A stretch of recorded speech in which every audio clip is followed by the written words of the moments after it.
To tackle crime requires a national effort, engaging all groups, interests, and communities. All hands must be on deck.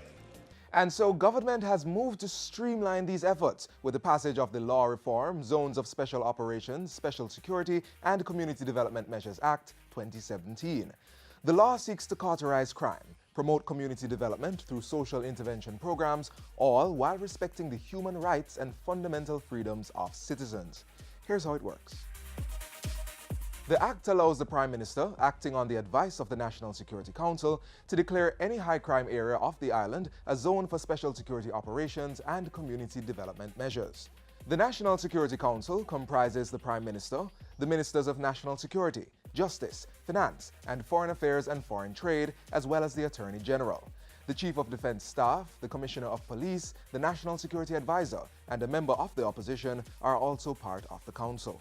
The bill says that you have to select areas where it is evident that there is a crime problem. It is not just left up to the Prime Minister's whims and fancy. In the law, there are parameters. Once declared, a zone operates for a period not exceeding 60 days.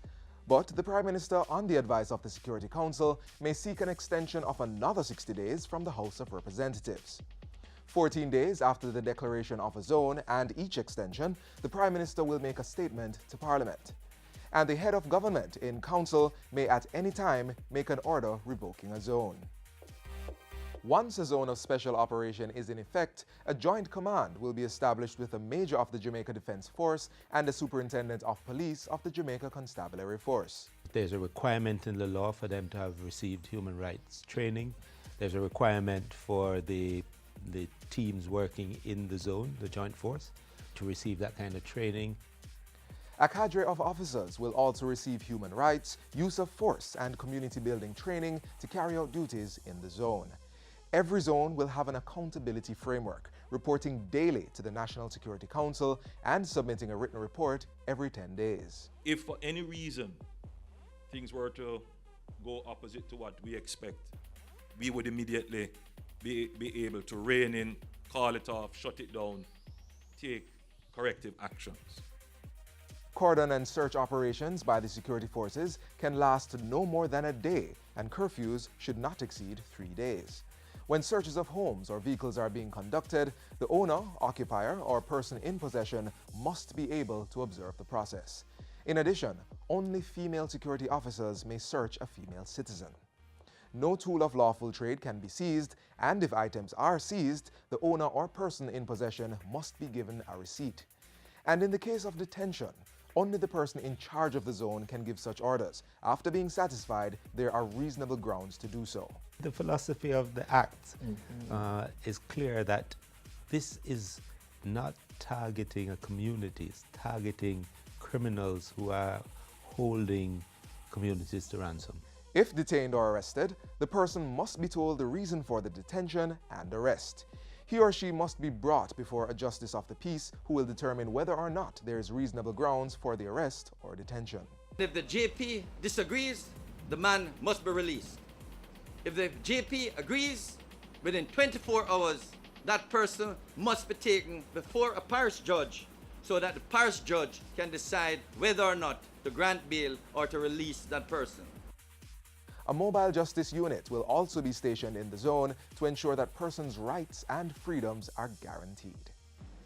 The establishment of the zone, therefore, is never about derogating, taking away, or abrogating the rights of the citizens. It is about protecting, preserving, and extending the rights of the law-abiding citizens of this country. So this is not merely a security operation. This is more a development operation.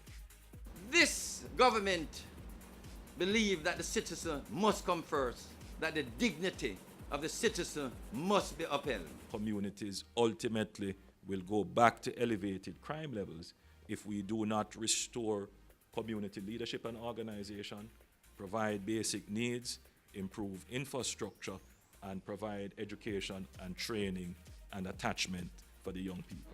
So a social intervention committee will be operational within 5 days of the security forces holding the zone. The committee will conduct needs assessment in the zone, following which a sustainable development plan for the community will be formulated. The committee will comprise the Prime Minister or his nominee and at least 10 persons, including representatives of the Joint Security Command, ministries, social agencies, the Mayor, the Custos, Member of Parliament, Councillor, the Church, and other groups. I am confident that the zones of special operations legislation will lead to a reduction in crime and violence.